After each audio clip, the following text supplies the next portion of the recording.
power on.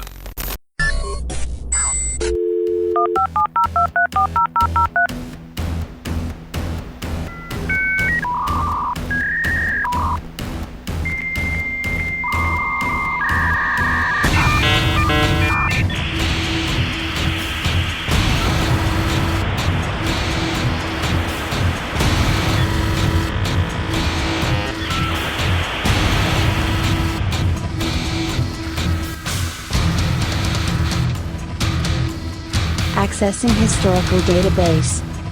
Year 2020. The tech giants become aware of the greatest threat to their corporatist domination. An obscure science and tech podcast becomes a major factor in a peaceful open source revolt against the military Silicon Valley industrial complex. The podcast, Sovryn Tech. Its host, Dr. Brian Sovryn.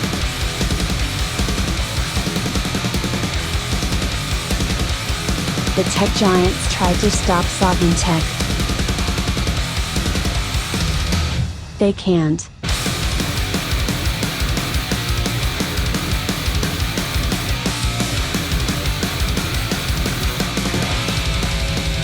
Woo! The rebellion of mind, body, and tech is here for you, baby. It is the Golden Stallion, the man of tomorrow, Savzu, the rated R radio star, ready to,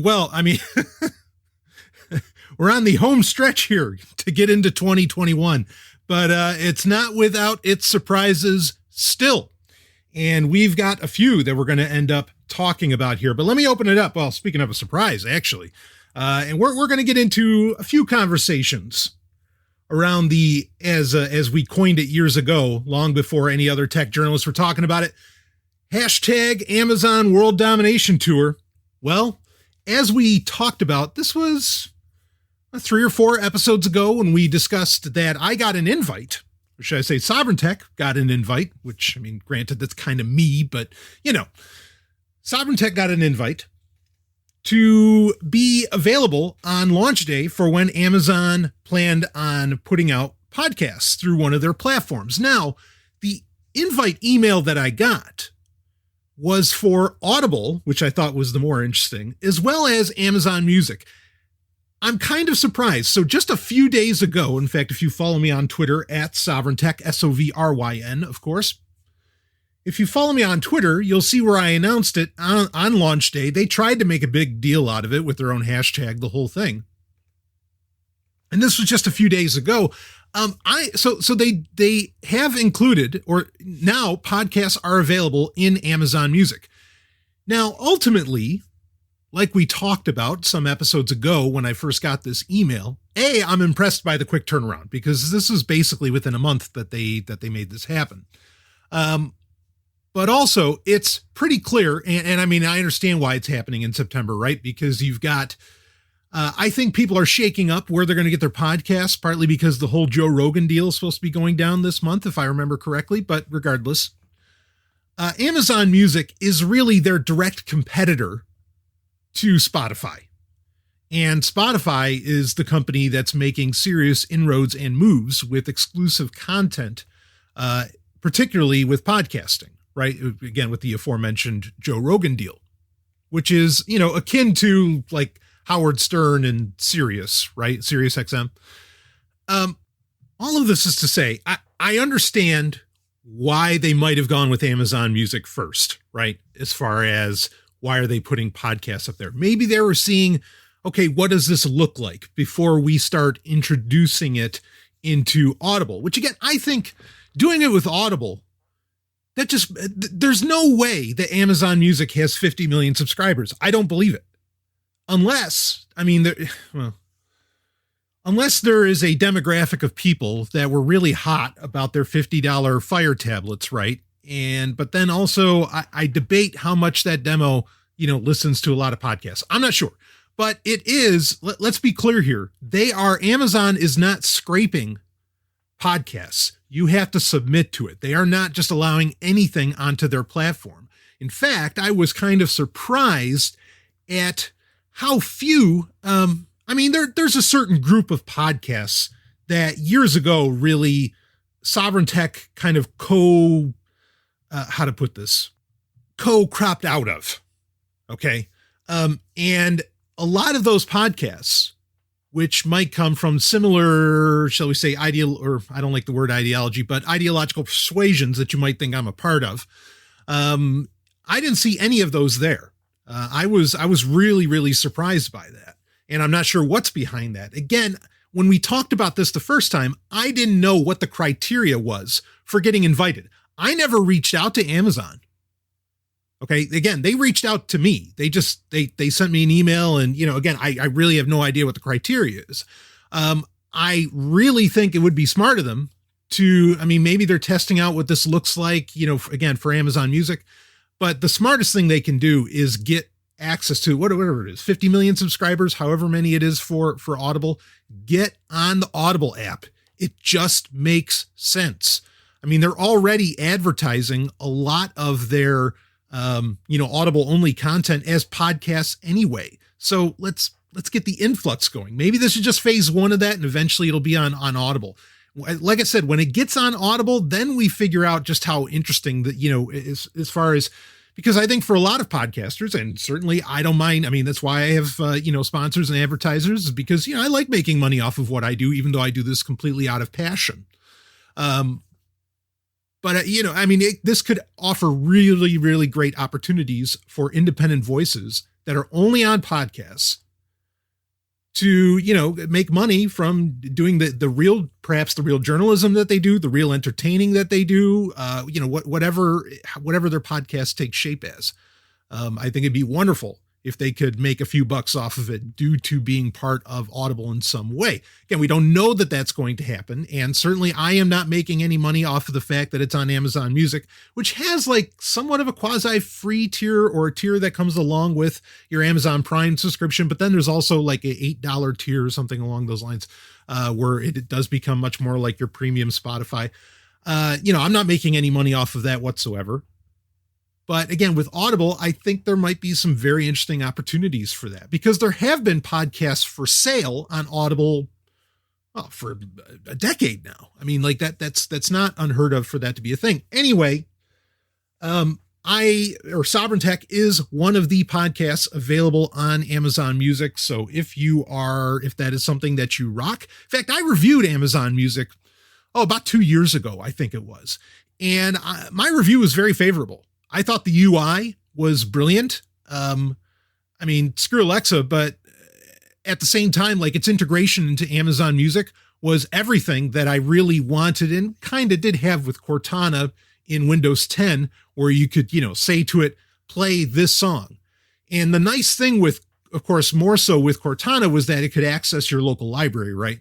While with Amazon Music, it didn't do that. It did do, like, the voice recognition was fantastic for that sort of thing. And when you're driving, that's pretty handy. And the way you could command an album or a specific song or whatever. Again, that data gets collected, and I understand that better than anybody, obviously, if you listen to this show. But for what it worked really, really well. So for that to be able to take commands to play, and that's a key part of this here too, is that this ultimately will probably, you know what, actually, now that I think of it, maybe because of native integration, more native integration. I know Spotify integrates well with Alexa, maybe with more native integration, playing podcasts through and using Amazon Music, that maybe Amazon Music is actually very popular because a lot of people have, an Echo, right? And I just don't realize that. But I had a hard time finding subscriber numbers for that. Easy to find the numbers for Audible. They don't mind touting those because they're, because it's a massive platform, and it really crushes their competition, even though there's barely competition. I know they're out there, but by the numbers, they're getting destroyed by Audible. But with Amazon Music, they don't readily share those numbers. So I wish I knew, but anyway, it's out there. Sovryn Tech's available. I'm spending way longer than I expected on that, but it is important to get out there. This is, again, I don't want to coin this term, but there's very much a podcast platform war going on, not podcast wars. I don't know that many podcasts going after each other. No, I know quite a few that are going after each other, but but a real platform war is happening with podcasting right now. And well, this is one of those parts of it that's heating up. So anyway, let's move on to other matters. In fact, following up from a couple episodes ago, we did a full coverage, and this was based on information sent to me also by Mozilla developers. I actually had a couple others reach out to me after I did the podcast, or particularly for Firefox, and some listeners shared the info on me or with me, and then other, news organizations have come out with it and let it be known about the massive shakeup that happened and restructuring that happened at Mozilla. And we did a full coverage on this. And basically, I can no longer 100% recommend using Firefox, as to where previously I'd say that without blinking. Not to say it didn't have its problems, okay? But previously, I just, use Firefox, right? It was such an easy recommendation. And no longer. Now, let's be clear here, because I did get some flack for that as well. Got some very supportive messages, and people seem to get my argument. Okay, and we've got a little bit of a story here during the foreplay where we talk about all the little stories. Okay, we've got a little bit of something to get into to prove my point even more, and really the point of many of the developers that reached out. Because, all right, a lot of people emailed and said, look, Firefox is still far better than XYZ, far better than Chrome, far better than, even if they, close source some stuff off, or even if they did this, it's still a solid option, blah, blah, blah, blah, blah. I get where you're coming from, but you got to understand, you have to understand the language that Mozilla has been pushing around Firefox for, ever since it existed, for one, but particularly really since the Snowden revelations years ago. Okay. How they are all about privacy. They're all about this. They're all about creating an open internet. They're all about blah, blah, blah, okay. And when they set for themselves, it's not even what I necessarily put on them, but what they set for themselves as such a high bar for them to start falling away from that bar, which they more or less kept up with, that is a bad sign. So yes, we hold them to a higher standard, but that comes from their own, development philosophy of the past. And if they're going to break away from that, which they are, again, we had devs coming out saying this is an entirely new company. As soon as we hear that, we got to pause and reflect. And if you thought, well, we don't really know, we got to wait and see and see how this is going to take shape at Mozilla, maybe everything's going to be, run just as normal. Well, here's a bit of annoyance. And again, what we called the new Mozilla, and that's really what it should be called. If you want to get fancy, maybe we could put NU and then Mozilla, right? But they have, this is particularly, I got the story from Android Police, and you can find the link in the show notes. Not that there's a whole lot to read on it, from September 17th. So very fresh, just a few days ago. Mozilla is canceling Send and Notes, two fairly popular features. Now, Send has been offline throughout much of the summer, really. Of course, Steve Gibson reported about that on Security Now for many months. And the argument goes from Mozilla is that the reason they can't, or the reason that they stopped development and took Send offline, is because their claim was that there were phishing attacks and distributed malware attacks being carried out using Send. Now,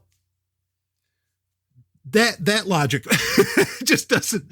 Send was a great look. All right, real quick. Send was a fantastic product. Okay. And what did they increased it to 2.5 gig, I think, towards the end of the size of the file you could send. It was so easy. It was encrypted. It was just a nice, simple solution that I would have kept around. Now, granted, it might come back in a premium software suite, which we've theorized, and Mozilla, or at least old Mozilla, was hinting at for some time. I guess now everything's up in the air. But Send was awesome. That was file transfer done right. As solid, or as close to a solid implementation as, say, like Onion Share or something. It was really, really, really well done. I really, really liked that service. Another one that I had no problem recommending. And since it's already been offline for months, I guess they basically just said, no, well, we're not going to bring it up either. But, the argument around, well, because it's being used for phishing attacks or it's being used for distributed malware, we don't want to let it stay live. I mean, what then? Should all companies stop email? Right? Look, this is the nature of open technologies, which I thought Mozilla was about. The nature of open technologies is that they're just tools. They can be used for harm, or they can be used for good. And I have a very hard time believing that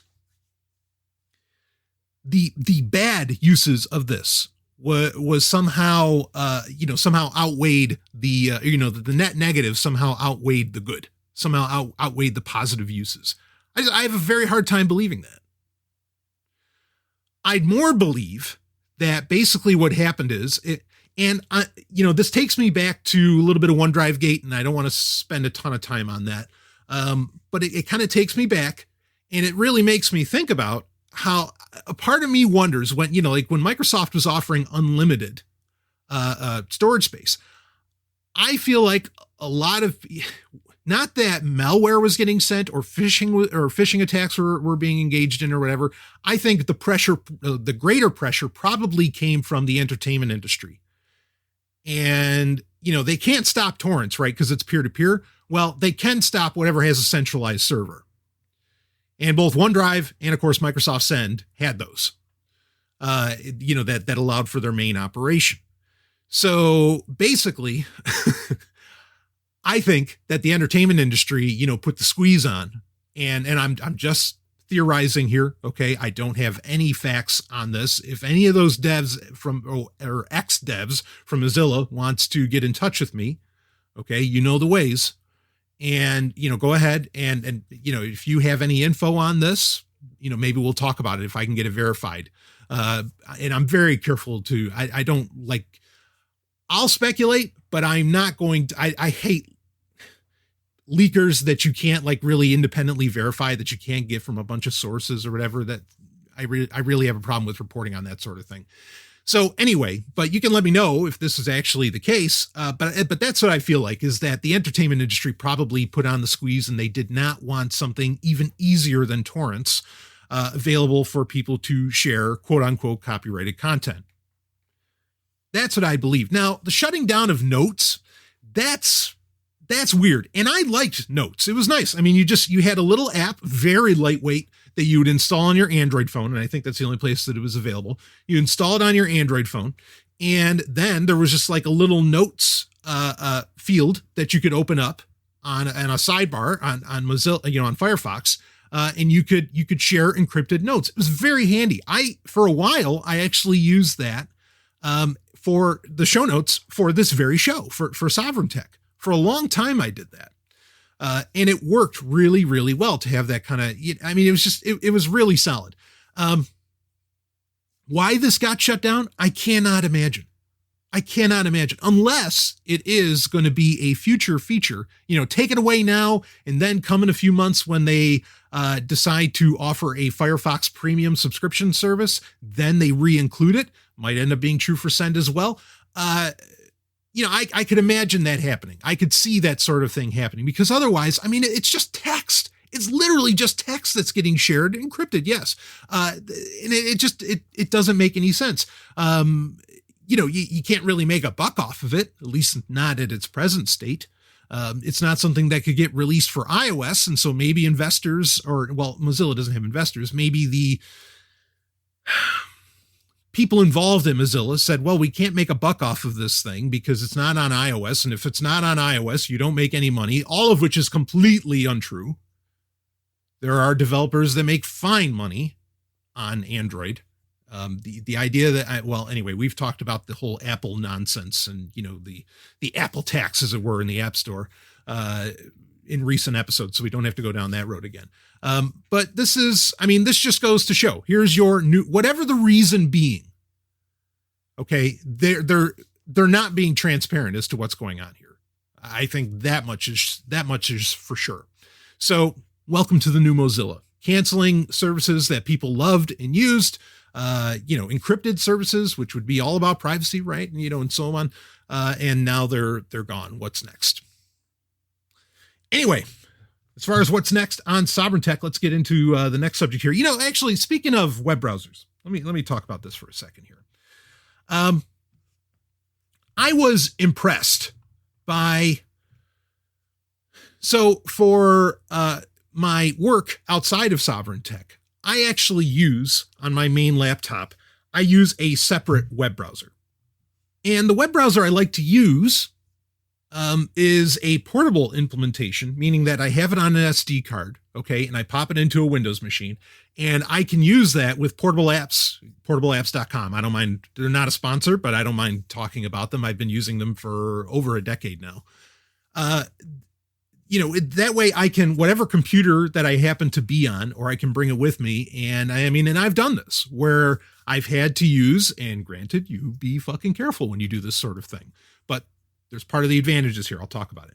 I've used this even at hotel computers over the years where, say, I didn't have access to mine quickly, or if I was visiting, if we were visiting friends or whatever, I would, say, hey, could I just borrow your computer for a minute? They'd log in as a guest and I could just pop in my SD card or my micro SD card.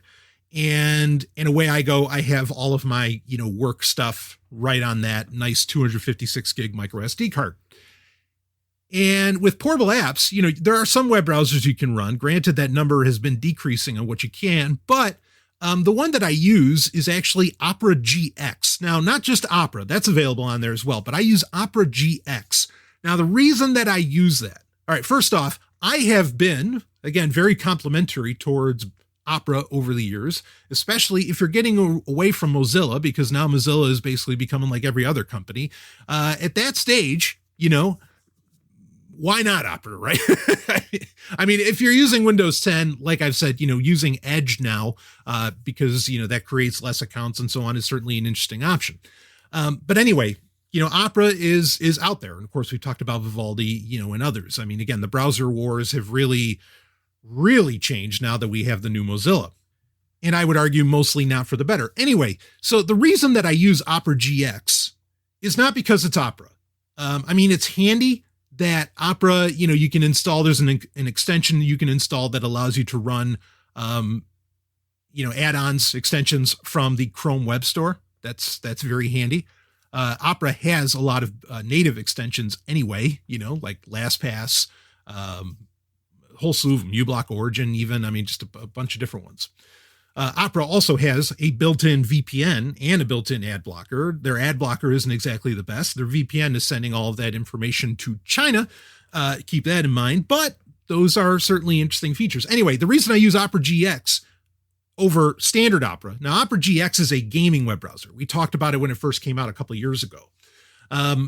It's meant to be for gamers, and it just has all these like nice little UI touches and features and everything, which I have to give Opera a lot of credit. They have consistently tried to make quantum shifts in what a web browser looks like and does, more so, I think, than any other company. And, they'll put out little projects like Opera GX. What I think Opera Next was another one at one point that looked really, kind of futuristic and everything. Anyway, so Opera GX offers the ability to tailor just how much resources the web browser is taking. This is really fucking handy. Okay. And it might be something you want to consider, especially if you have like an older machine or something like that. Like you can tell it how much RAM it can use. You can tell it how much CPU it can use. You can even tell it now as a version 2.0, which just came out recently. And that's what actually brought me up to talk about this. You can now tell it how much network bandwidth to take. There is a way to see, like very quickly see what tabs, and they give it to you by name. It's one thing you can hit, Control Alt Delete, whatever, and you can bring up the task manager in Windows and you can see, especially if it's like a, multi-process browser like Chrome and so on, you can see what browser tabs or, what browser processes are really, really hogging resources. The problem is you can't tell what tab. You could shut it down from Task Manager, but you can't really tell what tab is doing it. As to where with Opera GX, it gives you the name of the tab. It tells you the site, whatever that you're on, and you can shut it down right from there. It's called like Hot Tab Killer. Really, really slick feature.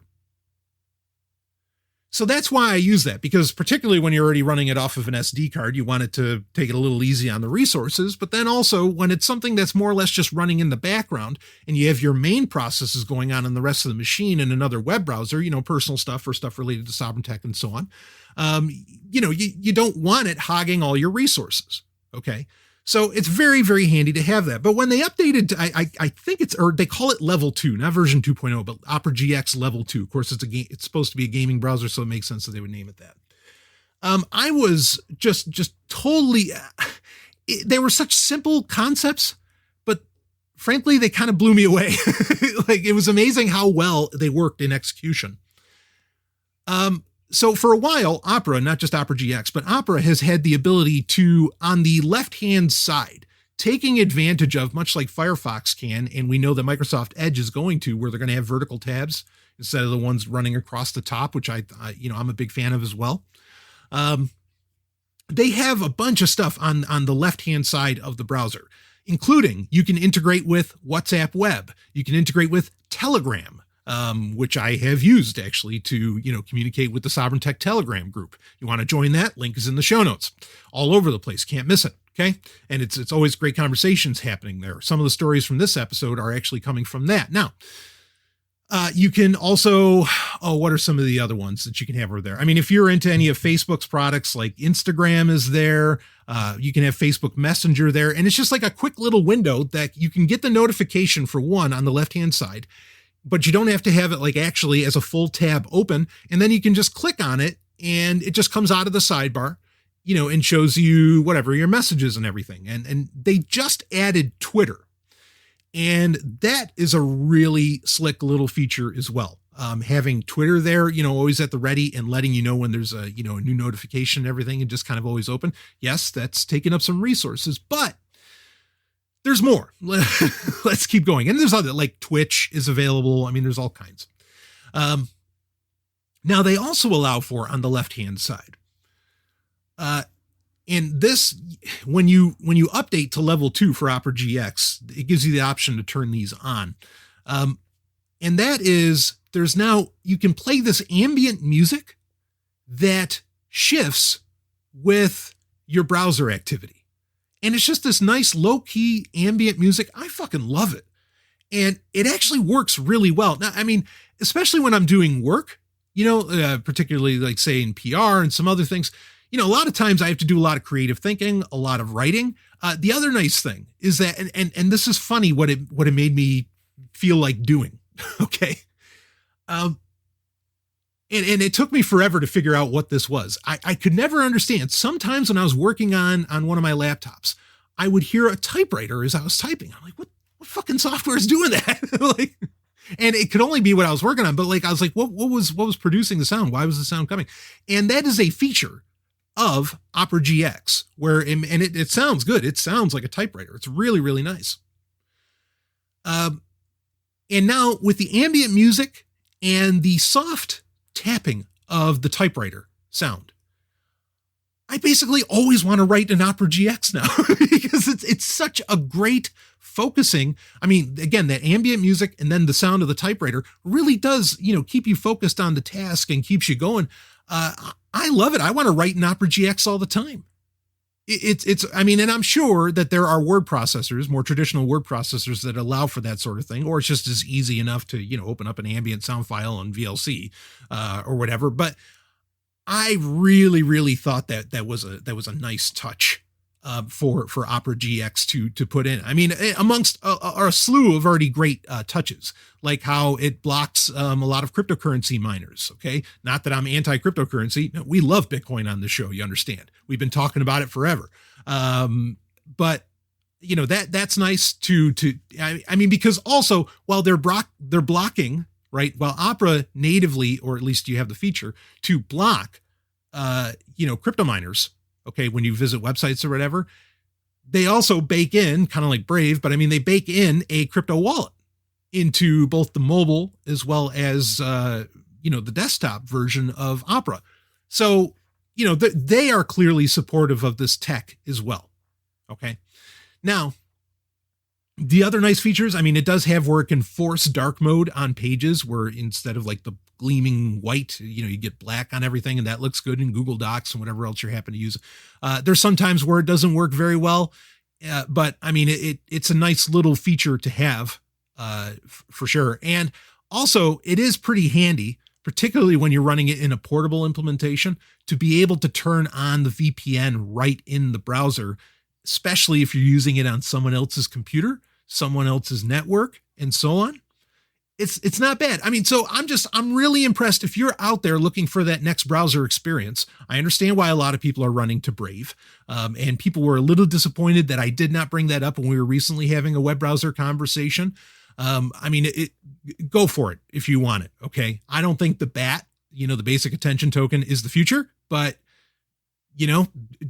it's everywhere. Brave is certainly, solid in what it does. But Opera GX, I mean, just a lot of these nice little touches, especially for getting shit done. If you want to have like a separate work browser like I do, I was very impressed by this little ambient music. I know it's such a little thing, but again, it alters with what you're doing on the browser. Or like, I guess the tempo of what you're doing. And before anybody says, and look, you're not wrong in doing this. Like, well, they're only able to do that because they're seeing everything that you're doing in your web browser, blah, blah, blah. Well, again, it's based on tempo. And look, folks, 99% of websites are tracking with JavaScript what you're typing and what in your mouse movements. It is not anything new. Okay. Like, I mean, this is not, is it a good thing ultimately? I suppose not. But I used to do this before, and I can't think of the extension. There was a Chrome extension that like lets you listen to a fireplace and rain and everything. And I used to use that a lot, and it's kind of the same concept, but I thought they implemented it really, really well here. So anyway, if you want to check it out, check it out. I'm just making you aware of it. And, I guess rolling on, I mean, it's just a week of changes. There's so many. So while we're talking about all these changes, let's keep going. Well, for one, iOS 14 came out finally. I already installed it on my iOS device here. It's just an iPod Touch, folks. It's the latest, but it is an iPod Touch. I would not get an iPhone. No. All right. And I mean, what is there to say? Basically everything that half of Twitter was already saying about the fact that, well, iOS 14 basically makes iOS function like Android, without more of the openness. Yeah, that's basically right. We got an app drawer now. There's widgets that can be put on places. And I speaking of on Twitter, I can't believe that. I mean, I get sharing your home screen, like to show off what apps you use. I mean, like there's something fun, or showing off a wallpaper or whatever, there's something fun to showing off a home screen. I get that. But I gotta admit, when I saw everybody sharing their home screens for iOS, like, ooh, look at my iOS 14 home screen. I mean, I thought Twitter, suddenly a whole bunch of people that I was pretty sure owned iPhones because they basically live off of them, which no comment. I thought everybody got Android phones suddenly. Like, what, did a new Samsung Galaxy come out and then they finally overtook all the iPhone users? Because it just looked like that, but whatever. I mean, and we could talk about the Apple event, but folks, I think the message should be abundantly clear by now. What did you get? You got a new iPad or a new color? I mean, yes, you got a new iPad, but ooh, iPads are blue now. The innovation has long left the room. Okay. I mean, like it's long gone. You can't tell me that you are somehow salivating and as excited over an Apple event as you were, hell, even 6-7 years ago. Any argument, while we're talking about companies becoming new things, I mean, any argument, this has been true for a while, and I know a lot of people realize it, but any argument about all the reasons that you think Apple is so great, outside of perhaps the quality of the build of their product. But again, they're not the only ones at that quality anymore. Regardless, any arguments around Apple and why Apple was so great as a company and so on, I mean, they just, those don't hold water anymore. They're just not true. Like the innovation thing, the courage, right? Yeah, right. So much courage that, well, even this iPod Touch, which came out after the whole Courage fiasco, right? Where there was, no headphone jack, came with a headphone jack. And of course, so does every Mac. But come on, just stop fanboying these companies. Okay. That's all. I guess if there's just anything that I could hope to achieve in even bothering to talk about some of these events, just stop it. If any of them is actually innovating, any of the tech giants at this stage in the game, it would be Microsoft, right? Because that Surface Duo is, well, we talked about it. We did a full, a full discussion around it. That's a game changer, right? And I got to appreciate the fact that, they're not even like worrying about the specs. They're worrying about what can you do with it. It reminds me of the Nintendo attitude, right? Nintendo's out of the specs game, not concerned about the specs game. We're going to talk about Nintendo a bit later because, oh boy, during Gaming Grid.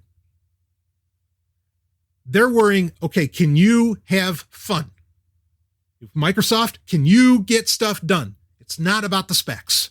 This whole thing of, innovation's not even like really the term. It's what lets you achieve what you need in your life, right?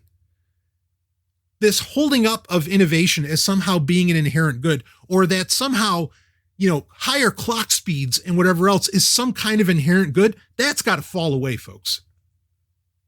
Because that's just not true. And it's having you become basically a servant to the technology instead of the other way around. The technology should be developed to what achieves what you are looking for. Of course, a lot of people, let's be honest, don't have intrinsic motivations. They are looking for the world, for companies, for the government, for civilization to tell them what they think they should do or what they should want or need. And that's a pity. But there are companies, or there are things out there, I think, and there are people who perhaps are starting to recognize, yeah, we got to get past the clock speeds. We got to get past all this stuff. What can you do with it? That's what matters. Anyway, we might get into that conversation a bit later on. But iOS 14, I don't know, my world didn't suddenly change. And look, I use my iPod Touch quite a bit. It's kind of my little entertainment consumption device. It's what I listen to audiobooks on, podcasts, a lot of other things. Okay. I talked about this when I did a review of it in recent episodes. But again, my world just didn't change. And I don't believe that if it's an iPhone, somehow your world changed. I don't believe it. Open shit up. Allow for background processes, stuff like that. Then you'll get me excited about a new iOS release. But this did absolutely, in my opinion, this did nothing. Nothing exciting anyway. And nothing that I couldn't do on my, devices that I rely on and use more, which, are often Android based.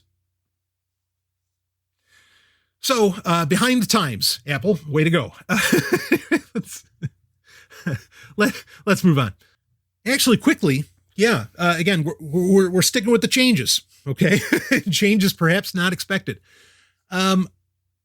It had been recently, and I brought this up in previous episodes. There had been a conversation that's been happening in the Sovryn Tech Telegram group is what is a great messaging service that allows for video calling, audio calling groups, and a lot of this, all these other features, but that is open source, encrypted, privacy, respecting, and so on. A lot of people are running away from Signal right now because of some of, the ways that they are changing and new features that they are putting in. And I understand that. And I have stated the same. Okay. Well, there might be a contender that's actually been around for a good long while, which I think is important in choosing something.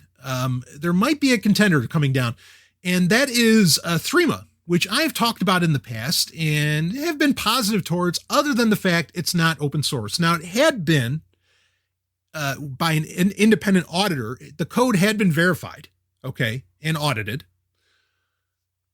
but it was never, fully open source. Well, now Threema has actually partnered with another company, and they are going to make the Threema client fully open source. Also, they are going to make desktop clients for it. And because right now it works kind of like WhatsApp web, where you have a web page you have to sign up to, and, it does a little QR code handshake, and then, but it runs ultimately through your phone, through the app. Okay. But now it'll be an independent desktop client that they're going to be coming out with. These are all great things, but the real winner with Threema, and again, I think when the code gets hammered out, and, we'll reserve judgment for right now, it's probably going to end up being pretty good. Otherwise, that independent audit's going to be that, like my grandma used to say, their face is going to be mud. But clearly the reason behind this is that Zoom has become order of the day. Yet Zoom has a million security issues, many of which have yet to be really resolved. It's all been patchwork resolutions. There are all kinds of problems with Zoom. And I think people want a Zoom replacement that has real encryption, that is serious, solid, and has some pedigree and history, which Threema has. And once they open source the code, also there needs to be, kind of a resolution for keybase, among other things. And that's a nice feature about Threema. I got to give it that. It's very, very, it's complex in comparison perhaps to other, messaging standards, but it's easy relatively to control your keys with Threema. And I think that's a winner as far as that goes. The other big winner here is that with Threema, you don't have to have a phone number. And that is one of the major things levied against Signal, even when people trusted Signal more and weren't concerned about directions they were going. Everybody always brought up, why do I have to have a phone number with Signal? I don't want any identifying information and so on. And I always gave that caveat, and I always understood it, and I understand why they use a phone number, because it's easy verification. But Threema, just out of the gate, does not require you to have a phone number. That is a very big deal. And especially it's going to have, because this is something else. So Threema never had a great solution for being cross-device. Not that I necessarily have a problem with that, but they are going to make cross-device accounts viable. They're going to make that happen. Meaning that in the past, if you had an iOS device and an Android device, or if you had multiple of either operating system, a device in that class, you had to have a separate Threema instance on each one. Now, Threema does cost money. It's $2.99. I don't have a problem with that either. Okay? Because if you're going to do messaging right, it's worth $3. You understand? Anyway, you would have to have a separate instance in each one that you could create a group, so that way you could share information across, but you'd have to have separate accounts all over the place. And that would be admittedly a pain in the ass. So these are exciting changes coming down the line for Threema. You're welcome to try it out now if you want. If you want to wait for it to go open source, if you want to wait for the code to get independently audited by the monkeys, right? And just, for independent people to make sure that it looks good, not just that company that they hired, some years ago to take a look at their code, do so. That's fine. But I am cautiously optimistic about this. And I think it might be the real, I hate to even say this kind of thing, but we'll say it. It might be the Signal killer. It might be the thing that actually overtakes Signal, and with good reason. So, and again, actually answers one of the major concerns around Signal, that being the need for a phone number. So something to keep an eye on. Anyway, I had other stuff lined up in the foreplay, but we've gotten to so many conversations. We got to get into our main story. We got to get into so many stories. So we'll end the foreplay right here, and I'll be right back with more Sovryn Tech. Woo!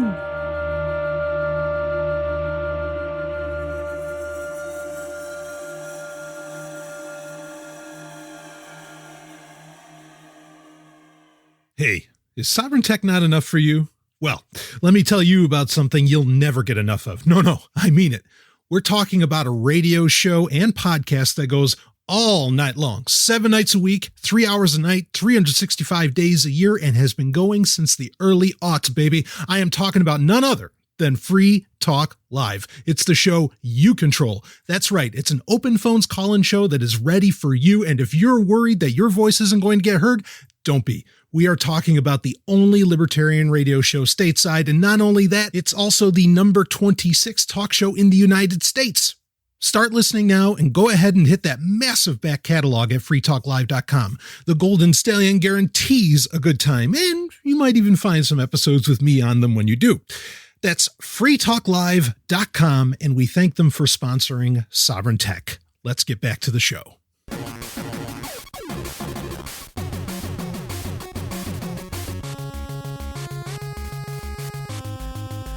The main story.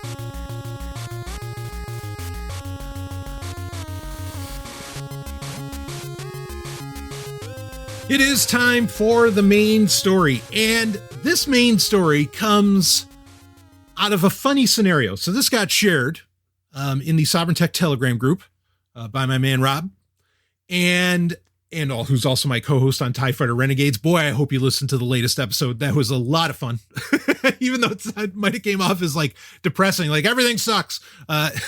No, it was always a lot of fun. I mean, we just have the best time doing that show. And it's just, it's a great, I don't even want to call it a bonus because I know a lot of people really look forward to that on the Sovryn Tech feed. It's a wonderful extra and something that we plan on doing forever. Alongside with Sovryn Tech on the feed. Of course, I do lots of little specials and other things as well that have come out as late, with many more to come. And I appreciate when, the feedback that I get on those as well, including one where I had a rather large, and it was from 2016, but I realized it never got put into the Sovryn Tech feed, and I released it with a custom intro, a conversation that was basically all philosophy. And I generally, I don't steer clear of philosophy on this show, by no means, but I don't make it the central focus necessarily. Okay. We have a lot of tech and science to talk about. Granted, we come at it from certain philosophical bents. But the reaction I got from that was wildly positive, and basically people saying, "Hey, Stallion, no, you go right ahead and you give us like 4-hour, episodes just covering philosophy, anarchism, and a bunch of other stuff." I'm not saying that I'm going to do it, but I'm honored that anybody would even want to listen to me talk about that sort of stuff. I just put it out there, basically, I don't want to say for fun, but it's just something that wasn't in the feed. And I like the feed to be as complete as possible, so you have all the content. Anyway, it's surprising. So we'll just put it that way. But all of that has come out in the past week. You can go check that out. But let's get into, so again, it was interesting how this happened. So about 2 hours, I want to say, before Rob shared this story in the Telegram group, I was saying something to Ellen. I think we were having lunch, and I said, it's like this thought occurred to me that what if, Amazon has become so dominant, all right, in as far as retail. What if nobody knew that Amazon was actually not, look, Amazon became dominant in retail because they were undercutting the prices of everybody else on the planet. Okay. And we know this. I mean, this isn't speculation. This is out of, investor meetings and everything where Bezos effectively said as much. Now, years ago, and I've said this as we've covered Amazon over the years, right? Hashtag Amazon World Domination Tour. That eventually he'll undercut everybody and he will survive, Amazon will survive not making a profit. But then once they've wiped out a lot of the competition, then they'll start, spiking their prices, right? And at points we've seen where this has occurred. At points where in certain, certain market sectors that has occurred for Amazon. And we've covered those. But the point that I got to, that I was saying to Ellen is like, what if there are websites out there that actually sell things wildly cheaper than Amazon? And because, we're always just sort of trusting Amazon's prices, especially like, oh, the suggested retail is X and we sell it for Y, because people just kind of take that as fact and just sort of accept that Amazon is Amazon and, oh yeah, it's the cheapest place to go on the internet. But what if there were actually significantly cheaper places on the internet, but nobody bothered to find out or look because, they're just so used to using Amazon. It's just the network effect, right? They're so used to using Amazon that they don't question the prices on Amazon and they don't question whether or not there's a better deal somewhere else. Now, you have Walmart and Best Buy, and you've had other competitors, of course, try and do their thing. And at times they will undercut Amazon. And there's also the fact that you already have an Amazon account.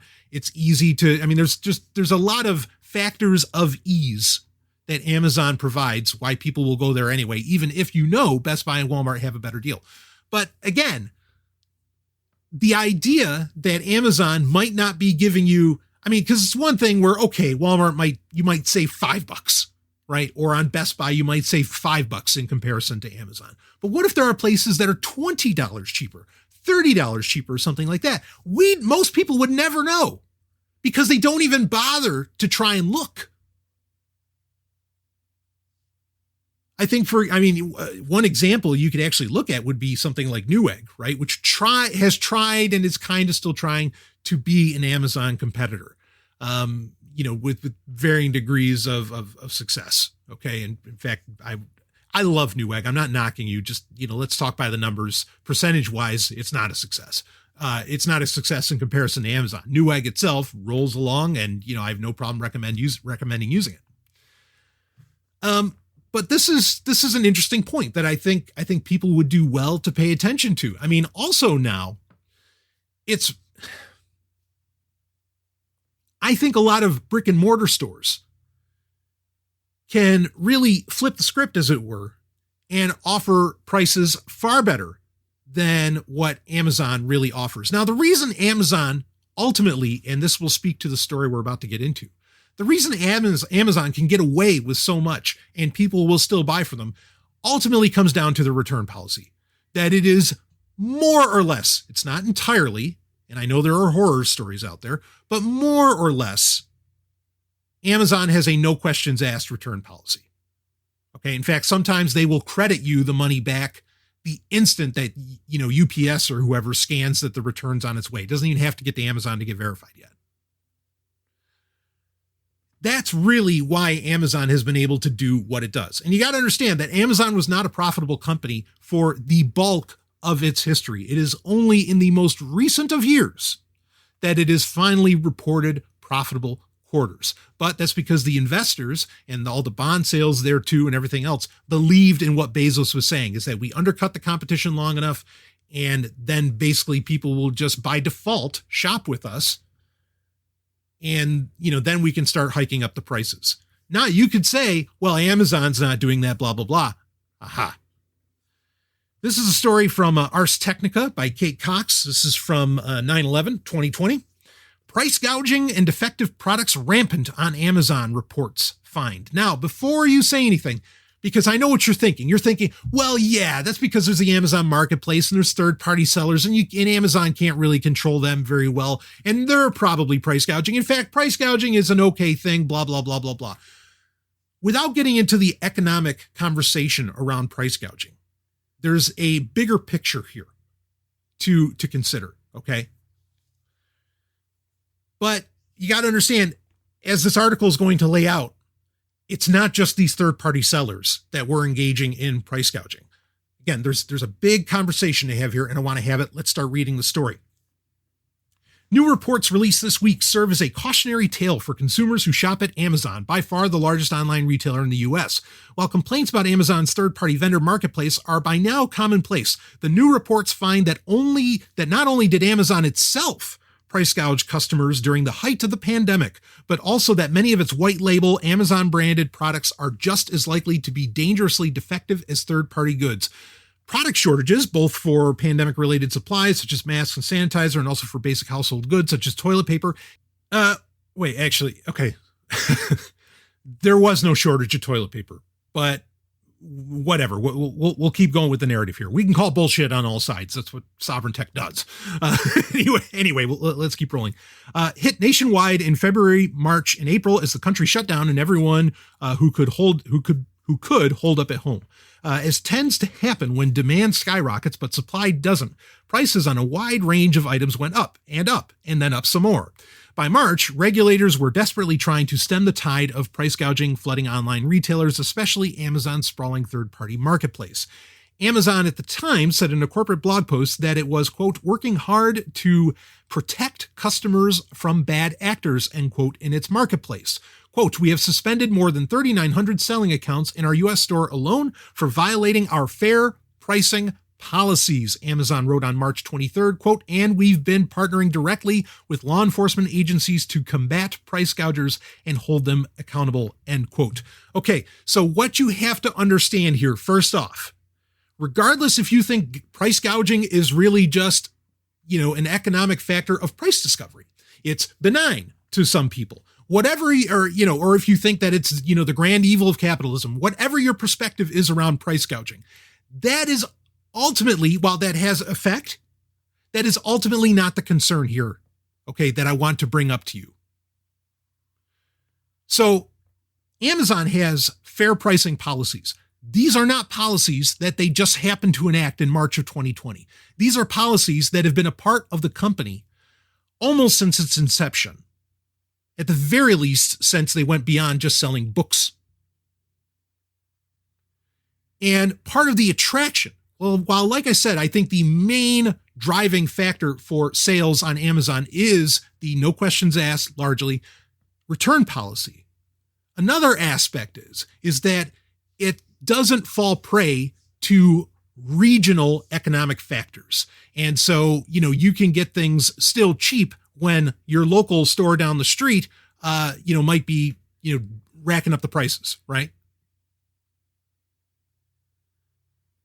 And Amazon knows this, and they largely, with their fair pricing policies and so on, pay fealty to this notion.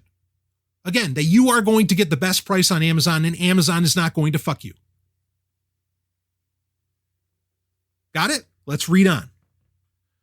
Not just third parties, it's the subheader.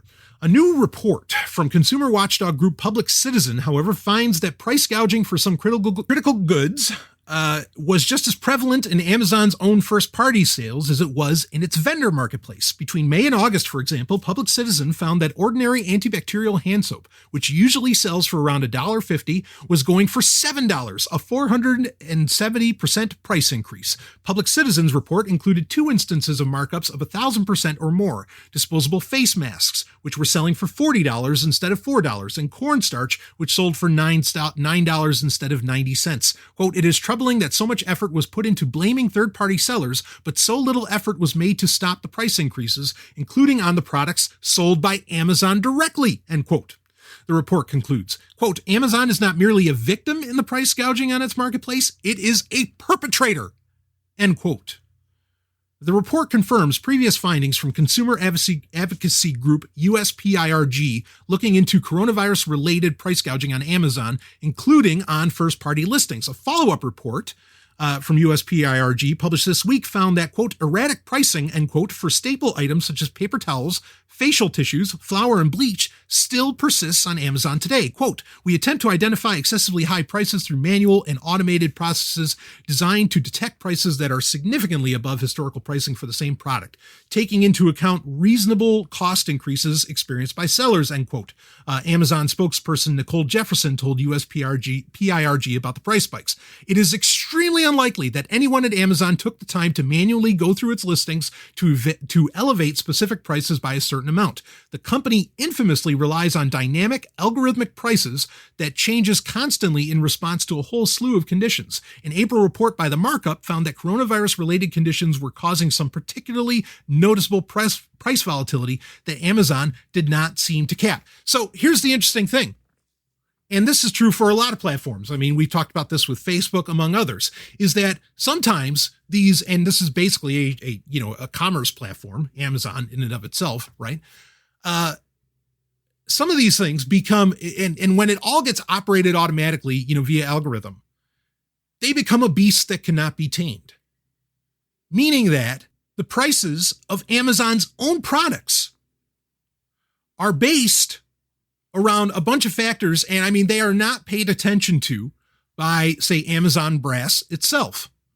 And yes, there's so much out there, especially like the Amazon Basics line and so on, and we've got more to get into with that, how can you keep track of it? But that's kind of my point, is that because the pricing on Amazon ultimately falls to certain algorithms, and we don't even know what all those factors are, but it is very possible. In fact, it's not even just possible, it's highly likely that platforms trying to compete, say with Amazon or at least maybe compete in certain market sectors, maybe not have the, be the everything store like Amazon is, right? Could offer significantly lower prices because Amazon's not even paying that much attention anymore anyway, to where they are making sure that, you're getting the lowest price and that they're necessarily undercutting everybody else. Now, again, in certain sectors on Amazon, I think that's kind of still going on, like with Kindle and others. But overall, Amazon might actually be far from the best choice for a bunch of reasons, not just lowest price, but for a bunch of reasons. There could be that Amazon is far, again, from the best choice for the consumer to go shopping online, or even in comparison to brick and mortar. Now, there's more I want to get into here, but it's really, really key to grasp what's actually going on here, is that Amazon came right out, again, and this is not a new policy, came right out and says, we have fair pricing policies. We do not engage, and that's them basically saying we do not engage in price gouging. And them, look, they didn't just take down, third-party sellers that they claimed were engaging in price gouging. They called the cops. They got the guns involved, you understand? But then they were doing it themselves. Now you can say, well, it wasn't really Amazon, it was just their algorithms. Well, then turn off the fucking algorithms already. If there's a pandemic going on and you actually pretend to give a shit, maybe give a shit.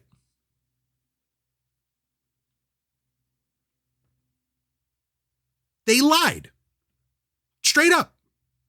Does everybody lie? Sure, whatever. Everybody lies. Does that make it okay? No. And certainly not in this instance. Especially when, what makes it 10 times worse, this is pot kettle black stuff, you understand? Especially when you're calling the guns on the other sellers. When you're doing it yourself. Does someone want to go arrest Jeff Bezos? I imagine he's the one that has the ultimate say on whether or not these algorithms engage in price gouging. I guess that's not going to happen, even though they're violating. How about the investors? Investors, would you like to call the cops on the CEO of the company? He broke his own rules. But this is just the tip of the iceberg with Amazon. We can move on from that. Okay. Again, I don't care what your thoughts are on price gouging. Amazon ultimately lied, and not only lied, again, went after other businesses or entrepreneurs, however you want to call it, third-party sellers. Okay. And do third-party sellers scam? Yeah, we're about to get into that. Okay. But so does Amazon. Again, Amazon claims third-party sellers did XYZ bad against the consumer, took action against them, legal action, brought down the gun. But then Amazon also engaged in all of XYZ against the consumer and did nothing against itself. Now, let's read on, shall we? Explosive issues. It's the next subheader. Multiple deep diving investigations in recent years have found unsafe, mislabeled, counterfeit, or fraudulent goods for sale in Amazon's third-party marketplace, which is increasingly compared to an unsupervised flea market. Stallion breaking in. I like flea markets, but anyway, let's move on. The Wall Street Journal in 2019 found that not only is some of the junk for sale in the marketplace trash in a very literal sense, but also that listings for unsafe items persist even after those goods are recalled or banned from the site. About 60% of Amazon's retail sales take place through the third-party marketplace, with millions of vendors placing tens of millions of listings. At that scale, it can undoubtedly be difficult to keep up, and perhaps some errors are expected. Stallion breaking in? Yeah, of course. I can't, especially when a marketplace gets that big, you can't help it, right? Going on. Amazon's own sales, however, the other 40% of its retail empire, increasingly rely and promote Amazon's hundreds of private label brands. Amazon Basics is one of the most successful of those brands. Stallion breaking in also, Amazon Basics, you get it. Amazon's in the name. That's true for a couple other of private label companies or, private labels that Amazon owns. Many of the private labels that Amazon promotes, that it is actually their product that they promote on the site, Okay. And ironically, they're even undercutting the third party sellers. Like they're going after themselves, or, they're going after other companies internally. Right. But regardless, but a lot of these private labels from Amazon, they don't want you to know it's Amazon. Now, why wouldn't they want you to know that it's Amazon? That kind of feels like a bit of a dirty tactic. Don't you think? I'm not saying people don't do it. I'm not saying that it isn't an interesting business strategy. I've brought up over the years on this show many times, Sony in Iowa, right? Anyway, I don't need to recover that story, but why wouldn't they want you to know that it's Amazon? Is there somehow the inference that it's cheap, low quality, something like that? Interesting. Well, let's keep reading. Amazon Basics is one of the most successful of those brands. It sells the kind of product lines you'd expect to find store brands of in a Target, Walmart, or other big box store. Home goods, bed and bath products, kitchen accessories, luggage, light bulbs, charging cables, and so on. You might think that bringing all of those products and brands in-house and listing, selling, and shipping them as a first-party merchant would allow Amazon to exercise much tighter quality control over those goods than it does in the marketplace. According to a new CNN report, however, you'd be wrong. CNN identified more than 1,500 consumer reviews of Amazon products that describe products overheating, burning someone or something, or outright catching fire. About 30 items with, quote, 3 or more, end quote, reviews describing how a product caught fire were still available for sale at the time CNN published its story. Another dozen vanished while CNN's story was in progress. Quote, some became unavailable after CNN began its reporting, and at least 4 product pages were removed from the retailer's site entirely, leaving behind dead URLs known by employees as dog pages, end quote, CNN wrote. An Amazon Basics microwave, for example, featured more than 150 user reviews describing, quote, safety concerns, including flames and smoke, end quote. Several included pictures of the singed products. CNN obtained one of the faulty microwaves from a customer and submitted it to experts at the University of Maryland for testing. And, quote, as soon as the researchers turned it on, the microwave began sparking and smoking, causing it to react as if its users put foil or other metal inside, end quote, CNN wrote. A user uploaded video included the CNN story shows one of the microwaves sparking dangerously when a plastic bowl of macaroni and cheese is placed inside and heated. Cheese and rice. I think I said that wrong, but anyway. Amazon told CNN that relying on user reviews to uncover faulty products is insufficient, saying that it also looks at sales history and customer service contacts when looking for a problem. Quote, using customer reviews alone to conclude a product is unsafe or imply there's a widespread issue is misleading, end quote. Which is ironic, Amazon saying that. That's coming from an Amazon rep. Because their rating system, their review system, is ultimately what Amazon tells you, the customer.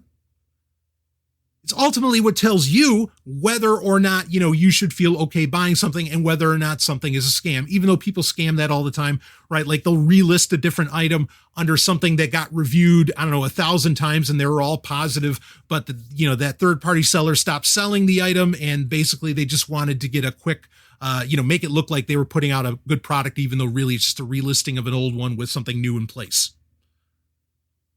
So no, you can't run off of that. And that's not anything new for Sovryn Tech. I said this almost 10 years ago that, this whole star system that eBay and Amazon and a bunch of them use, and even more crypto solutions have used, basically a rating system of sorts, a star system. I mean, this is kindergarten stuff. You understand? Literally, hey teacher, can I get a gold star for doing well on my report?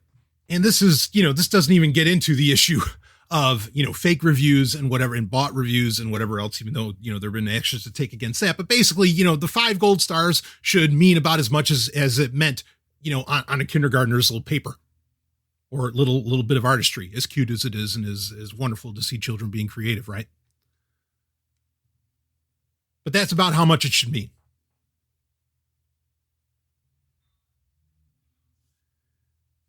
Amazon is running off of a reputation that it was not able to, that is not profitably sustainable. Meaning that they made, they got everybody hooked onto Amazon because they were offering at the time quality products or, however that took shape, okay, at prices that were, yes, much lower than anywhere else, be it in brick and mortar or even online. They undercut everybody. okay, with the same quality products that were available elsewhere. They did this and they ran this way at a loss for over a decade, okay? And then, once they had everybody, once that reputation was built, they just turned the kingdom upside down. And that quality, that guaranteed quality is gone. Those lowest prices on the internet, gone. And we have all of the evidence to prove that now.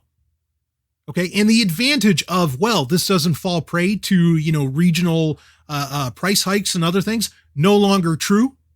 The only thing, and even this, I think Amazon is eventually going to start pushing back against. The only thing that keeps, in my opinion, that keeps Amazon afloat and that keeps Amazon, why people still kind of trust it, quote unquote, is because of that, again, no questions asked return policy. But sooner or later, they are, and they know that they're losing a ton of money on that, right? That's why they offer, like the 7-day Prime, where you can order like a bunch of things and you can send back what you don't actually want to wear. And also, them creating their own, basically their own UPS, right? Their own delivery service with Amazon Logistics. That's totally about making sure that's why they take the picture of the product when it's at your doorstep, letting you know, hey, no, Amazon delivered it. We didn't fuck up. Don't complain at us, and so on. It is all about controlling that whole process, making sure that at some point Amazon gets to say to a customer that, no, customer, you are wrong and we won't accept your return. And that kind of thing already happens, but they need the percentage of being able to confidently say that. They need that to go up significantly. And that's what a lot of this stuff is about. But take that away. Take away that return policy. And I think, the trust in Amazon very much falls apart. The appeal of Amazon very much falls apart, but you've got to let people know, right? We have to, and that's why I'm talking about it here, okay, is to inform you, no, the best prices are absolutely not on Amazon. And in fact, it's not the only real everything store.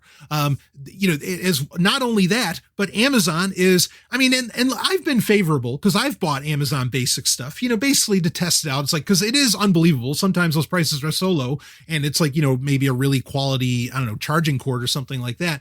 I think there's a lot of very simple things that it's very easy to mass produce and make them quality or of fairly high quality.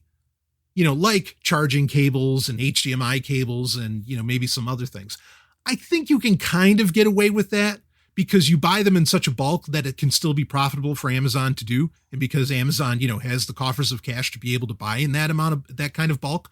But there are a lot of products, the more complex the products, there's no guarantee whatsoever of that. I've even bought Amazon Basics clothing. I've bought all this stuff. And it's, again, they're trying to, their selling point is that this is high quality stuff at incredibly low prices. The low prices is sometimes true, not always. And the quality is more or less almost never true. And this goes, from snow scrapers to headphones to, I could think of all kinds of things. Even eventually, like I had an Amazon Basics microphone that I recorded this very show on throughout 2019. And eventually, it was good at first, but then, the quality starts to, you start to realize over a period of time, you start to see the cracks and where the corners cut start to create problems in very, very short order. So you're not getting the lowest prices. You're not getting guaranteed quality. You're getting guaranteed returns, but even that, can run into massive issues. Okay. In fact, I think most people have better luck with the return policy just with the third-party sellers than they do with Amazon themselves. And we could get into, there's a bigger conversation that could be had around the fact that, and this is something I've been realizing recently, there's really no great eBay competitor out there. Amazon is kind of the only eBay competitor. You could turn that around and say it the other way, I suppose. But at the same time, like eBay's policies are, in comparison even to Amazon, are fucking draconian. I mean, they like eBay. That's some nasty fucking business. Without question. I mean, like the way reputation and so many other things work on eBay, that's ugly. And that's probably another reason why Amazon is doing so well, is because it has become ultimately the eBay competitor. Not with auctions, but I mean, auctions and buy it now kind of took over auctions on eBay years ago anyway. But basically, what I'd like to see come out of this is competition.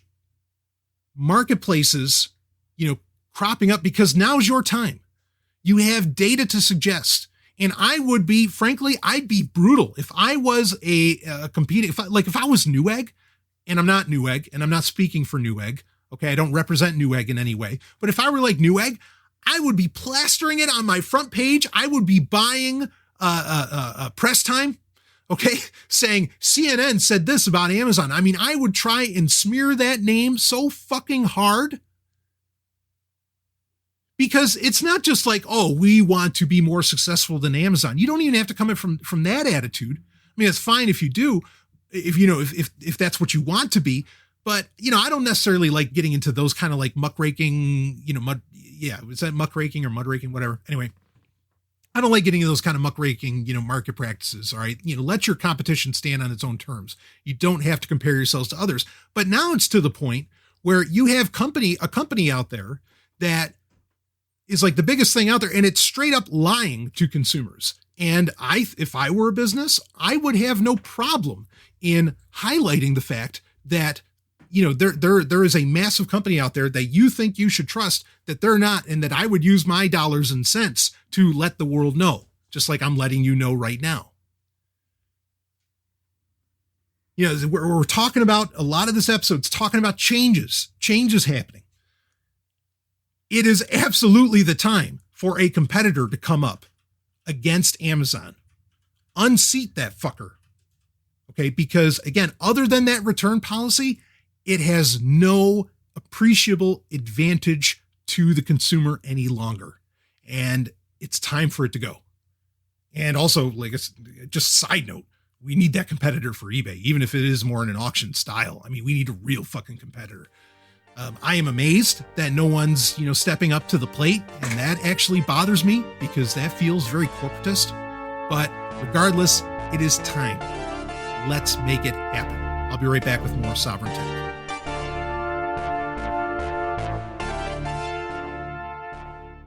Tired of school? Who was Joan of Arc? Noah's wife? Like to travel? Let's go back into history. Let's reach out and touch someone.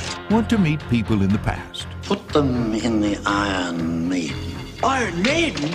Excellent! Execute them. Bogus. Then hitch a ride with George Carlin, Keanu Reeves, and Alex Winter in Bill and Ted's Excellent Adventure from Orion Pictures.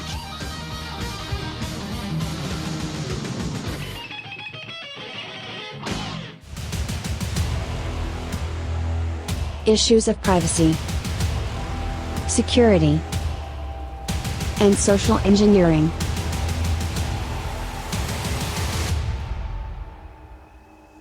It's HackSec. It is time for HackSec, and we're going to get into a subject that, frankly, I've been meaning to get to for literally months. And I'm finally going to be able to get it in. I think we've got a spot where we can squeeze it in. And it really speaks to the overall theme of this episode that's already taken shape, that being change. What has changed here is, in my opinion, pretty dramatic. And much like when we were talking about Threema earlier, worth taking a second look at, even though it's something that's been around for many years. And worth considering, especially if you're looking for that group chat, video chat, or group call option that comes along with encryption and is available cross-platform. And what we're talking about is what was previously known as Riot.im. Now, Riot.im, some months back, ran into, well, they had a server issue with the Matrix servers and everything that ended up getting resolved. It was a pretty serious concern at the time. We talked about it when it occurred, but they are really shifting things up. And I think that they are going in the ultimate direction that this, I mean, for if you don't know, Riot.im does everything that I just described, right? It's in many ways, it kind of looks like Slack. I would argue it's really the successor to IRC. Not that IRC needs a successor, because IRC still works fucking great, right? It's one of the original protocols of the internet. I like Riot a lot. I've used it. I've had to use it for varying reasons, shall we say back in the day, which it's hard to believe it was back in the day. Back in the day, it was a very, very popular option in the crypto space when it first started out, partly because it did allow for video chat. I mean, and look, I know there's other, Jitsi, I know there's other options and a lot of other things out there. I certainly know a lot of people seem to have flocked to Discord for whatever reason. And those are things to consider as well. But, well, I don't think Discord is necessarily, not when you're looking for real encryption and a more trustless option. I don't think that's the way to go. But what Riot.im announced back in June of this year, June 2020, which is amazing that they announced that. That was before the protests started. Yes, the pandemic was in quote unquote still, I think for a lot of people, what they would consider full swing. But for them to make such a major announcement, I mean, it was nice to get some good news within all of that. Now, this has, what we're about to talk about, has somewhat come to fruition. And so we're going to be able to update on that a bit as we talk about this. But basically, on June 2nd, 2020, they put at Matrix, which of course, Riot.im is what accesses the Matrix servers. Anyway, they came out with, matrix.org came out with a statement of where they plan on all of this going. Now, it's important to know in July that Riot changed its name. Like I said, it's previously known as Riot.im. It is now known as Element, and element.io is the website. But that's what they've changed to. And I didn't get the memo. I just noticed on my Android phone that it updated, and I'm like, what the fuck is Element? When did I install that? Which for me, I don't know. I mean, doing major rebrands, yeah, that's a thing. I mean, I even did somewhat of a quasi rebrand of the podcast. I mean, it's been Sovryn Tech forever. But I tried to, we dallianced with the idea of doing a network here and everything. And so that kind of rebranded the feed to Zomia 1 for a little over a year. But I think rebranding is, boy, it's a risk. I mean, it's a real risk to do. Fortunately, or unfortunately, it's a little bit of both. Most people that I know haven't really heard of Riot anyway. So, and also, I mean, again, it's almost odd, it's not odd.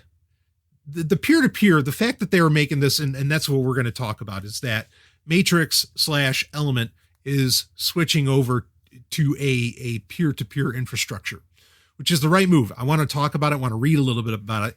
I mean, admittedly, I don't think Riot.im was the best name in the world to run with. Though, I mean, when I've brought that up to people before, and they would basically respond, it's like, well, isn't Slack like the worst thing to name such a crucial piece of software for a lot of work environments? Slacking, working, right? Like that doesn't make a whole lot of sense. Well, I agree that doesn't make any sense, but of course that didn't stop Slack from becoming wildly popular, much to my chagrin.